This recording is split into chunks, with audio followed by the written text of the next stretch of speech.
আমরা হারিনি। আমাদের সাথে প্রতারণা করা হয়েছে। কথা বলেন ঠিক না? আপনারা জানেন যে আমি খুব ক্লান্ত। এরপর আমি অনেকগুলো মাহফিল বাদ দিয়েছিলাম 12 তারিখ পর্যন্ত। বিগত 12 তারিখ পর্যন্ত অনেক মাহফিল ক্যান্সেল করে 13 তারিখ থেকে আবার মাহফিল শুরু করে দিয়েছি। অনেকে প্রশ্ন করে এটা কিভাবে সম্ভব। আমি বলছি অসম্ভবকে সম্ভব করাই তাহিরের কাজ। ঠিক আছে কিনা?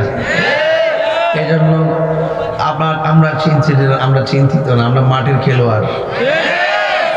আমরা নবী পাকের মহব্বতের প্রেমের খেলোয়াড়। আমরা নিজের আমিত্ব প্রতিষ্ঠা করার জন্য কাজ করি না, আমরা মুস্তাফার প্রেম প্রতিষ্ঠা করতে কাজ করি। এই জন্য অনেকে হিংসা করে, নিন্দা করে, অসুবিধা নেই। আমরা ভীত নয়, আমরা হারিনি। আমাদের সাথে প্রতারণা করা হয়েছে। কথা বলেন ঠিক না? এটাও ব্যাপার না, এটা পার্ট অফ সিচুয়েশন। এটাও আমি চিন্তিত না, কারণ ভালো মন্দ মিলে সমাজ। কথা বলেন ঠিক কিনা? আপনারা যারা এসেছেন, মাঠের মানুষ, মাঠে এসেছি, আপনাদেরকে দেখে অনেক ভালো লাগছে। তবে আপনারা কিছুটা আন্দাজ করেছেন যে আল্লাহর রহমতে যে কোনো বিষয়ে সাহস রাখি কিনা? মানুষ অনেক মহব্বত করে, মানুষের ভালোবাসাই আমার শক্তি। কথা বলেন ঠিক কিনা? এই ভালোবাসা নিয়ে আপনাদের সাথে 22 বছর ধরে কথা বলছি।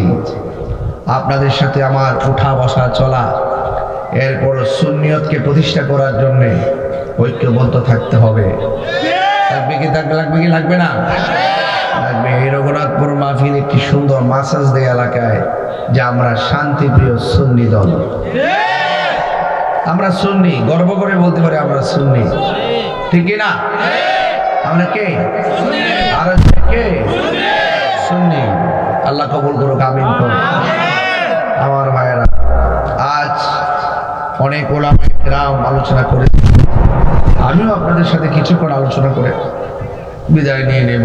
আগামীকাল মাগরিবে পরে মাহফিল ওই চাঁদপুর থেকে আর অনেক ভিতরে, এরপরে শেরপুর মাহফিল, এভাবে মোট 8 মাস একাধারে মাহফিল। তো রেস্ট করার সুযোগ নাই। বিভিন্ন হাটে ঘাটে জঙ্গলে বিভিন্ন জায়গায় দিনে রাইতে মোটরসাইকেলের পায়ে হাইটটা বহুত দৌড়ছি। কথা বলেন ঠিক না বেটে? ভালো লাগছে আপনার কাছে? কিন্তু অনেক হাজার মানুষ ব্যথিত হয়েছে ষড়যন্ত্রের কাছে। কথা বলেন ঠিক না? অনেক প্রত্যাশা ছিল। কথা বলেন ঠিক না? এগুলো কোনো ব্যাপার না, পার্ট অফ লাইফ। জীবন মানে স্ট্রাগল, লাইফ স্ট্রাগল, সংগ্রাম চলছে। একবার না পারিলে দেখো শত, ইনশাআল্লাহ। আল্লাহ কবুল করুক, আমিন কোন। আর বড় করে বলেন আমিন, ইনশাআল্লাহ। তবে ষড়যন্ত্রকারীদের বিরুদ্ধে আমরা কি থেমে যাব? চক্রান্তকারীদের বিপরীতে আমরা কি থেমে যাব? এই জন্য আমাদের সকলকে এক হতে হবে। ঠিক না বেটে? কি হতে হবে? এক হতে হবে। ইত্তেহাদুল কুওয়া, একতাই শক্তি, একতাই শক্তি। জিহাদের ময়দানে সাহাবায়ে কেরাম পলায়ন করে নাই, এক ছিলেন, এক জায়গায় ছিলেন। স্টিল নাও এক জায়গায় ছিলেন।